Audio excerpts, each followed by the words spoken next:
always sharing stories of her mother when she was first diagnosed with Alzheimer's disease and how much of a struggle it was to have a baby and 2 teenagers at her house.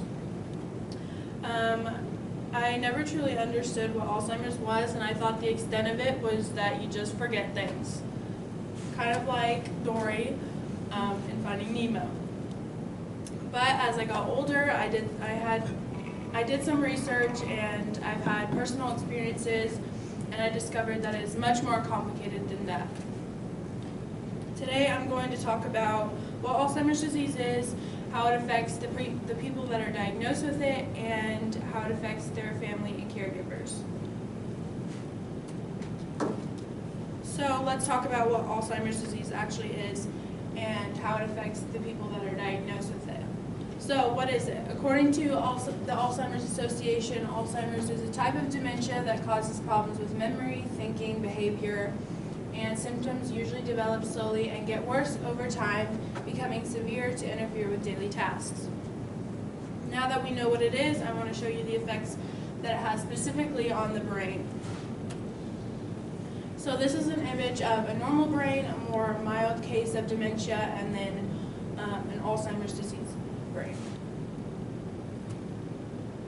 So I know that some of us have taken the nursing assistant class, and we may have talked about this, I can't really remember, but usually doctors will do a clock drawing test to kind of identify their cognitive ability. So according to Very Well Health, the clock drawing test is a simple tool that is used to screen people for signs of neurological problems, such as Alzheimer's and other dementias. It can provide helpful insight into a person's cognitive ability. Now I want to talk about the stages of deterioration in the brain over roughly 8 to 10 years. So in your brain you have plaques and tangles, and those plaques and tangles start to destroy your hippocampus, which is the inner side of your brain that, which is where your memories are formed. And the first stage of Alzheimer's is you start to forget simple thoughts and memories that have happened even a couple hours ago, a couple days ago. And then you start to lose your language. You can't really form words. You don't know how to really talk to people. And then you start to lose your logical thoughts, such as solving problems, making plans, and stuff like that. And then your emotions start to affect you, so you lose control of your moods. You could be happy one minute and totally angry the next. Then you start to lose your senses, such as sight, smells, the way that you think, and it can even spark hallucinations. As it starts getting more serious, you lose your oldest memories, like we talked about in your hippocampus. You start to lose your memories that were first formed. And then as you get closer to death, you lose your balance, coordination, and eventually can't regulate your breathing and heart, and that's usually how they pass away. Now that I've talked about how it affects the patient, I want to talk about how it can affect people around them, such as family and caregivers. So according to Clarity Point, it can have a very emotional toll on the family, and someone with Alzheimer's will forget who family members are, so they can experience sadness and depression. It can also have a very big financial burden. A family will spend an average of $215,000 on their loved one with the disease. It can not only affect the family member, but it can also affect caregivers. I've personally been affected by it.